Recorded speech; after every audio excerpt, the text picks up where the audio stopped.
जय हिंद दोस्तों। आज के वीडियो में हम लोग पढ़ने जा रहे हैं अम्ल एवं क्षार। ठीक, एक बात ध्यान रखिएगा, अम्ल और क्षार, जिस बच्चे को अम्ल का आ तक नहीं आता उसको ध्यान रखना, यहाँ से अम्ल और क्षार की पूरी जानकारी वो लेके जाएगा। इस वीडियो को ध्यान रखिएगा, देख पूरी जानकारी के लिए आप वीडियो के अंत तक बने रहिए। ठीक, और सबसे बड़ी बात क्या है कि यहाँ पे ध्यान रखना, पहला जो चैप्टर आपका था रासायनिक एवं उसकी जो है अभिक्रिया समीकरण वाला जो चैप्टर था, पूरे जो है चैप्टर की जो है वीडियो जो है इस वीडियो के डिस्क्रिप्शन में उसका लिंक दे दिया जाएगा। ठीक, अब बिना समय गंवाए चलिए हम लोग अब चलते हैं अपने चैप्टर की तरफ। तो ध्यान देखिए, अम्ल क्या होता है। आप कोई भी चीज खाए हो कि नहीं, अम्ल मेन हमको क्या पढ़ना है, पहले ध्यान रखना, पहले हमको क्या पढ़ना है, अम्ल। क्या पढ़ना है भाई, अम्ल पढ़ना है। अम्ल, आप आम खाए हो, जो चीज खाए हो खट्टा लगाओ, कोई चीज भी खाए हो, जो चीज खाए हो आपको खट्टा लगाओ, औरा हो, आम हो, आंवला हो, ठीक है, इमली हो गई हो, ठीक है, कुछ खाए हो जो आपको खट्टा लगाओ, ठीक है, वो चीज आपको, जैसे टमाटर हो गया, ये भी आपका क्या लगता है, खट्टा लगता है। तो जितनी चीज आप खाए हो, जितनी चीज खा चुके हो आप, अगर जो आपको खट्टा लगता है वही क्या कहलाता है, अम्ल। समझ में आ रहा है कि नहीं, अम्ल समझ में आया। जितनी चीज आप खाओ, कोई भी चीज खाओ, अगर वो स्वाद में खट्टी है तो उसको क्या बोलेंगे, अम्ल। समझ में आ रहा है कि नहीं, उसको क्या बोलेंगे, अम्ल। समझ में आया। देखो अम्ल की परिभाषा क्या हुई, तो मोटे मोटे तौर पे अम्ल की बहुत बड़ी परिभाषा कुछ नहीं है, वे पदार्थ जो स्वाद में खट्टे होते हैं उन्हें क्या कहेंगे, अम्ल। वे पदार्थ जो स्वाद में क्या होते हैं, खट्टे होते हैं, उन्हें अम्ल कहते हैं। समझ में आया कि नहीं, नहीं जहां समझ में आएगा वहां आप कमेंट करके तुरंत बताइएगा, हम आपको उसका डाउट क्लियर करेंगे जरूर। ठीक, अम्ल समझ में आ गया। अम्ल का एग्जाम्पल हम लोग देख लेते हैं, इसका एग्जाम्पल देख लेते हैं। ठीक है, इसका एग्जाम्पल क्या होता है, तो ध्यान रखना, HCl, H2SO4, H2SO4, ठीक है, HNO3, ये सब कौन से अम्ल, देखो हाइड्रोक्लोरिक अम्ल, सल्फ्यूरिक अम्ल, ठीक है, और नाइट्रिक अम्ल। ठीक, ये सारे अम्ल हैं। समझ में आ रहा है कि नहीं, ये जितने भी दिखाई दे रहे हैं आपकी आंखों के सामने, ये सब के सब क्या है, अम्ल है। सबके अंदर अम्ल है, सब स्वाद में क्या होंगे, खट्टे होंगे। वो अलग बात है, आगे आप लोग अम्ल के बारे में पढ़ोगे तो बताएंगे किस प्रकार के अम्ल बहुत हानिकारक होगा, कितने नॉर्मल होते हैं। ठीक है, पीएच मान इनका क्या होता है, सारी चीजों के विषय में आपको लास्ट तक जानकारी मिलेगी। ठीक है, हालांकि एक ही वीडियो में सारी जानकारी नहीं मिल सकती है आपको। ठीक है, तो धीरे धीरे 2-4 वीडियो में सारी पूरी चैप्टर की जानकारी हम आपको दे देंगे। ठीक, अब समझ में आया, अम्ल किसे कहते हैं, जो स्वाद में खट्टा होता है उसे क्या कहते हैं, अम्ल कहते हैं। ये सारे अम्लों के रासायनिक नाम है। ठीक है, केमिस्ट्री के हिसाब से हर एक चीज का क्या रखा गया है, नाम रखा गया है। पहले चैप्टर का जब वीडियो आप देखोगे तो उसमें हम बताएंगे कि हर एक चीज को, किसी भी चीज को हम लोग क्या लिखते हैं, ABCD के अक्षरों से लिखते हैं। समझ में आ रहा है, उसे रासायनिक समीकरण कहते हैं। तो ये हर एक जो है पदार्थ का क्या है, समीकरण है। समझ में आ रहा है कि नहीं, कोई दिक्कत। अम्ल समझ में आ गया, वे पदार्थ जो स्वाद में खट्टे होते हैं उन्हें अम्ल कहते हैं। अम्ल के बाद अब बात आती है किसकी, क्षार की। किसकी बात आती है भाई, क्षार की। ध्यान रखना, क्षार किसे कहते हैं, वही चीज, जितनी चीज आप खाए हो, अगर खाने के बाद तीखा लगा तो समझो क्या है, क्षार है। मतलब ध्यान रखना, मिर्चा उर्चा कुछ खाए हो, क्षार है। शराब खा के देखिएगा, क्षार है। समझ में आ रहा है कि नहीं, तो जितनी भी चीज आप खा के देखो क्या होगा, खट्टी लगेगी, वो सब क्या है आपका भाई, क्षार है। समझ में आ रहा है कि नहीं, तो क्षार की सॉरी, जितनी भी चीज आप ध्यान रखना भाई, खट्टी बोल दिए, जो है जितनी चीज आपकी तीखी लगे वो सब क्या है, क्षार है। एक बात ध्यान रखिएगा, जो है क्षार के बाद बात ध्यान रखना, इसकी मोटी मोटे तौर पे अगर परिभाषा पूछा जाए तो वे पदार्थ जो स्वाद में कड़वे या तीखे होते हैं उन्हें क्या कहेंगे, क्षार कहेंगे। वे पदार्थ जो स्वाद में कड़वे या तीखे होते हैं उन्हें क्या कहेंगे, क्षार कहेंगे। एग्जाम्पल देख लेते हैं हम लोग भाई क्षार का, एग्जाम्पल देख लेते हैं हम लोग क्षार का। एग्जाम्पल क्या है क्षार का, तो ध्यान रखना, मेनली क्षार का एग्जाम्पल क्या है, KOH। क्षार का एग्जाम्पल मेनली क्या है, KOH। ठीक, पहला क्या आ जाएगा, जो KOH है वो, ठीक है, ये क्या आ जाएगा, पोटेशियम हाइड्रोक्साइड। KOH क्या आ जाएगा, पोटेशियम हाइड्रोक्साइड। ठीक, आपका आ जाएगा MgOH, मैग्नीशियम हाइड्रोक्साइड। इस तरीके से बहुत सारे क्षार होते हैं। समझ में आ रहा है कि नहीं, बहुत सारे क्षार है। तो बहुत सारे क्षारों का नाम आप एक बैगे जान के क्या करोगे, धीरे धीरे जानो ना, जैसे जैसे चैप्टर पढ़ो वैसे वैसे सबका नाम जानो। एक बैगे जान के क्या करोगे, हड़ा के कुछ नहीं समझ में आएगा। समझ में आ रहा है कि नहीं, कोई दिक्कत, समझ रहे हो ना, कोई दिक्कत। क्षार समझ में आ गया, अम्ल समझ में आया, क्षार समझ में आ गया। अब हम लोग आगे बढ़ते हैं चैप्टर में, और आगे की तरफ बढ़ करके ध्यान रखना क्या जान लेते हैं, लवण किसे कहते हैं। क्या होता है भाई लवण, पहला पॉइंट, दूसरा, तीसरा बात करते हैं लवण की ऊपर। अब लवण किसे कहते हैं, ठीक है। तो लवण क्या होता है ध्यान रखना, तो जिसके अंदर अम्ल और क्षार दोनों के गुण पाए जाएंगे, जो मतलब कड़वा भी समझो समझ में आए और तीखा मतलब खट्टा भी समझ में आए, समझ में आ रहा है कि नहीं। यानी कि वे पदार्थ जो अम्ल तथा क्षार दोनों से मिलकर बनते हैं उन्हें क्या कहेंगे, लवण कहेंगे। कुछ नहीं भैया, एक काम करिए, ले लीजिए आम और उसको गाड़ दीजिए और उसको पेर करके उसका रस निकाल लीजिए, और उधर से लेके आइए मरचा पेर करके रस निकाल लीजिए। मरचा और आम दोनों के रस को क्या कर दीजिए, कहीं में मिला दीजिए। जब मर्चे और रस आम के दोनों के रस को मिला दोगे तो क्या बन जाएगा भैया, बन के तैयार हो जाएगा लवण। समझ में आ रहा है नहीं, तब क्या बन के तैयार हो जाएगा लवण, क्योंकि उसमें खट्टा, देखो आम का रस है खट्टा, मर्चे का रस है कड़वा, दोनों मैच करेगा क्या हो जाएगा, अम्ल और क्षार। भाई आम का रस हो गया अम्ल और मर्चे का रस हो गया क्षार, दोनों को मिला दिए क्या बन जाएगा, अम्ल क्षार मिलके क्या बना देगा, लवण बना देगा। समझ में आ रहा है कि नहीं, लवण समझ में आया। तो अम्ल और क्षार के परस्पर मिलने से क्या बनता है, लवण बनता है।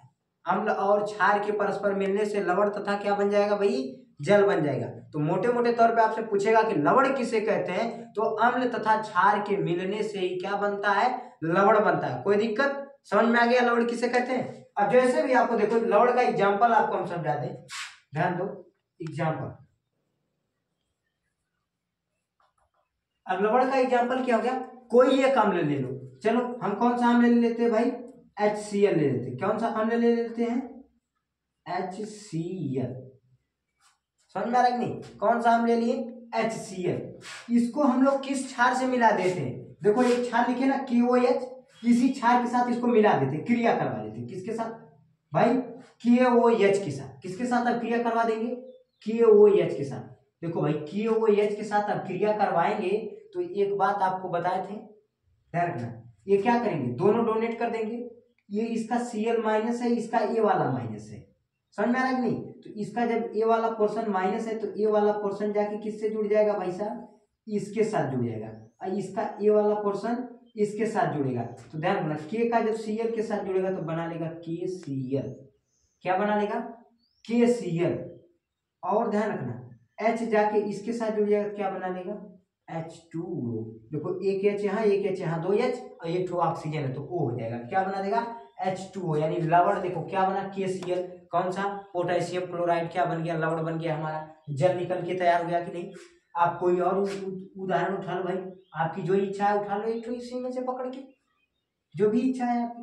चलो कोई इसको उठाना चाहो, इसको उठा ले, चलो देखो इसको उठा लेते हैं, दिखाई दे रहा है कि नहीं, यहाँ ऊपर लिख दे H2SO4। H2SO4 एक अम्ल हो गया, इसके साथ हम एक क्षार, देखो इस क्षार को ले लेते हैं MgOH। वही काम होगा, इसका A वाला पोर्शन और इसका A वाला पोर्शन, वही दोनों क्रिया करेंगे।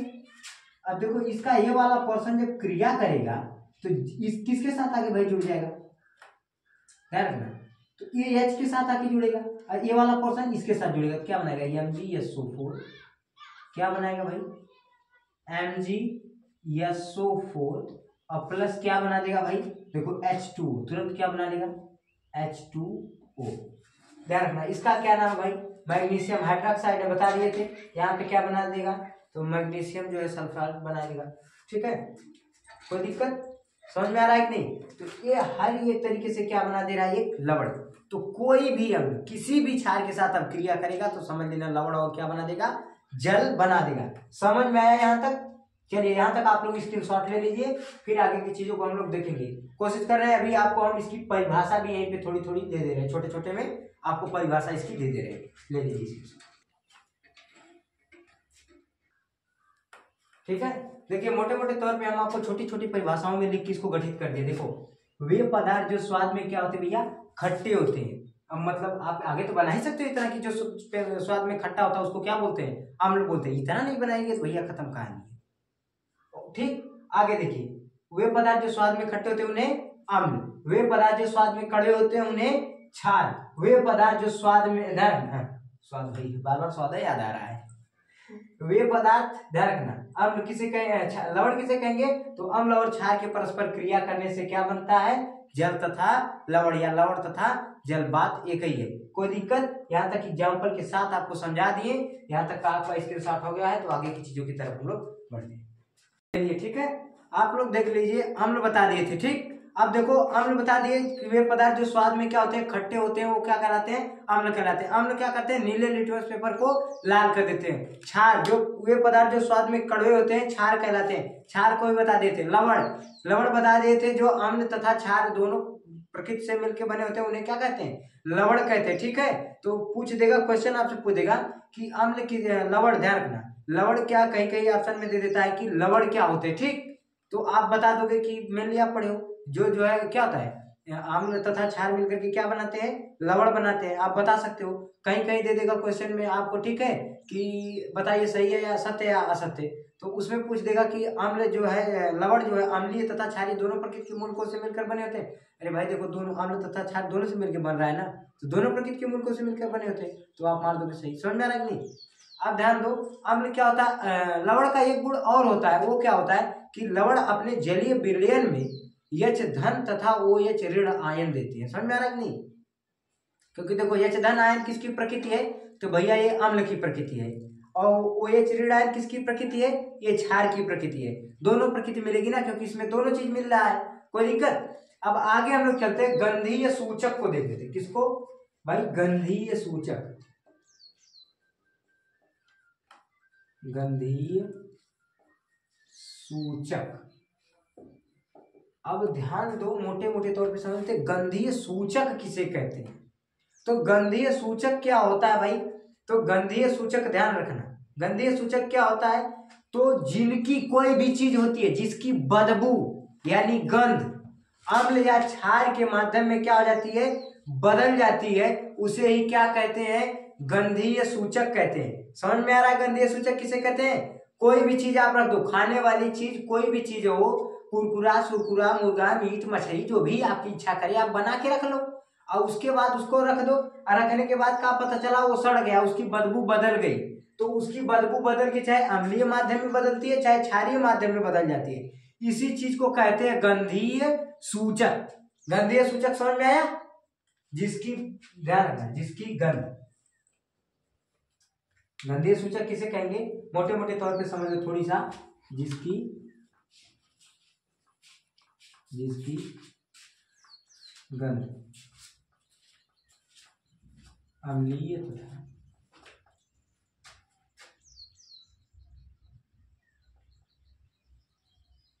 क्षारीय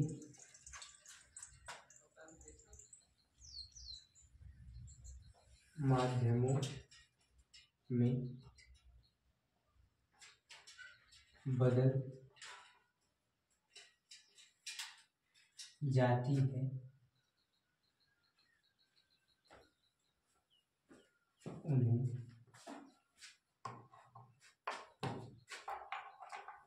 गंधीय सूचक कहते हैं। गंधीय सूचक किसे कहते हैं, जिनकी गंध यानी जिनकी बदबू अम्ल या क्षार के रूप में क्या हो जाती है, बदल जाती है, चाहे अम्लीय माध्यम में बदल जाएगी चाहे क्षारीय माध्यम में बदल जाएगी, उसे ही क्या कह देंगे, गंधीय सूचक। समझ में आ रहा है कि नहीं। इसमें सबसे इंपॉर्टेंट तौर पे अगर आपका देखने को कोई चीज मिलता है, बहुत जल्दी किसी को एग्जाम्पल के रूप में देखना है, तो आप प्याज को ले सकते हो। आपको किसको ले सकते हो, प्याज को ले सकते हो, कोई दिक्कत। गंधीय सूचक समझ में आ गया।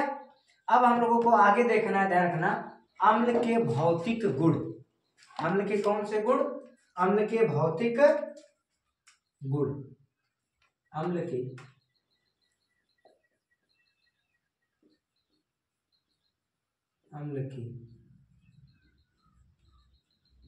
भौतिक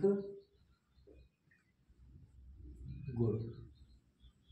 ध्यान दो, कोई भी चीज, भौतिक गुण का मतलब क्या होता है, जो चीज भैया आंख से दिखाई देगी वही होगा भौतिक, जो आंख से नहीं दिखाई देगी उसको बोलेंगे रासायनिक। हम लोग पढ़ रहे हैं रासायनिक, समझ में आ रहा है कि नहीं। अब जैसे देखो, पानी में चीनी को मिला दो, पानी में अगर चीनी को मिला दो तो घुल के मीठा हो जाता है, तो जो मीठा होता है वो क्या हमको कैसे घुल कैसे रही, वो दिखाई दे रही है अखिया से? नहीं दिखाई दे रही है, तो वो क्या हो जाएगी? रासायनिक। समझ में आ रहा है कि नहीं? तो जो चीज आंख से दिखाई देगी वही क्या होगी? रासायनिक। अभी काम करो ना, किसी बस में ले जाके जो है किसी स्कूटर का टक्कर मारो तो वो क्या दिखाई दे रहा है? वो रासायनिक कहलाएगा कि भौतिक कहलाएगा? अरे भैया आंख से दिखाई दे रहा है, बस में ठोकोगे ले जाके तो बस की तो हेडलाइट ही जाएगी। लो भैया स्कूटर तो पता चल जाएगा। समझ में आ रहा है कि नहीं? तो अम्ल के भौतिक गुण कौन से होते हैं? समझ में आ गया? भौतिक गुण तो अभी समझा रहे हैं, भौतिक किसे कहते हैं समझ में आएगी नहीं? जो आंख से स्पष्ट दिखाई देगी उसे क्या कहेंगे? भौतिक। जो आंख से दिखाई नहीं देगी उसको भौतिक नहीं कहेंगे। तो अम्ल के भौतिक गुण कौन कौन से होते हैं भैया? तो अम्ल के भौतिक गुण मेन तरीके से यही होते हैं। अम्ल क्या कर देता है भाई, अभी कुछ देर पहले आपको बताए थे, अम्ल क्या करते हैं? नीले लिटमस पेपर को लाल कर देते हैं। अम्ल क्या करता है? तो पहला गुण इसका क्या हो जाएगा? अम्ल नीले लिटमस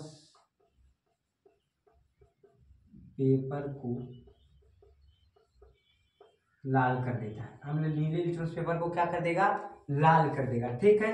दूसरा, अम्ल को ध्यान रखना, जब भी हम लोग पानी के भीतर डालेंगे तो ये क्या करेगा? उसमें से उष्मा उत्पन्न करता है। क्या करता है? उष्मा यानी ऊर्जा उत्पन्न करता है। आप कभी भी ध्यान रखिएगा, ठीक है, कभी भी कोई भी अम्ल लेकर के पानी के भीतर आप डाल के देखिएगा, उसमें से क्या निकलेगी? ऊर्जा निकलती है। क्या निकलती है? ऊर्जा। तो ध्यान रखना, अम्ल क्या करता है? तो अम्ल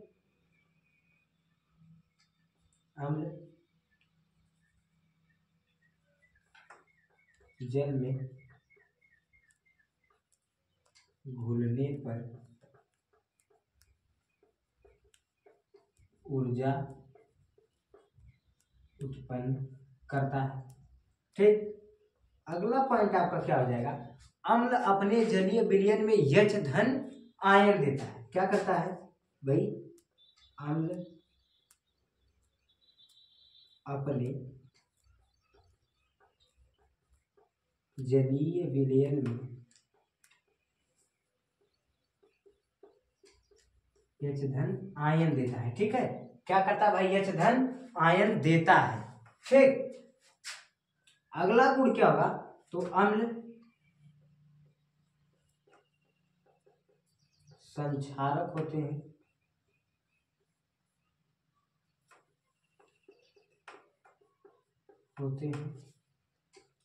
या अम्ल संक्षारक होते हैं या लकड़ी, लोहा, कागज आदि को गलाकर नष्ट कर देते हैं। समझ में आ रहा है कि नहीं? अम्ल क्या होते हैं? अम्ल संक्षारक होते हैं। ठीक। अम्ल कैसे होते हैं भाई? अम्ल संक्षारक होते हैं। अम्ल क्या कर देते हैं? तो अम्ल जो है लकड़ी, लोहे आदि कागज उगज को गला करके नष्ट कर देते हैं या उनको सुरक्षित नहीं छोड़ते। ठीक। ध्यान रखना, ये चीज मोटे मोटे तौर पे आपके समझ में आ रही है कि नहीं? ध्यान रखना, अम्ल के भौतिक गुण क्या होते हैं भैया? अम्ल नीले लिटमस पेपर को लाल कर देता है। ठीक है। अम्ल जल में घोल देंगे तो ऊर्जा उत्पन्न कर देगा। अम्ल क्या होगा? अम्ल को जल में घोलने पर H धन आयन देता है। ठीक। अम्ल संक्षारक होता है। संक्षारक का मतलब आपको पढ़ाए थे, जब लोहे वोहे के ऊपर क्या लग जाता है? जंग लग जाता है तो उसे क्या बोलते हैं? संक्षारण। ठीक। तो ध्यान रखना, अम्ल क्या कर देता है? लकड़ी, लोहे, कागज उगज आदि को गला के क्या कर देता है भैया? नष्ट कर देता है। यहां तक समझ में आ गया? आगे की चीजों को हम लोग देखेंगे कल के क्लास में। तब तक के लिए जय। इसके साथ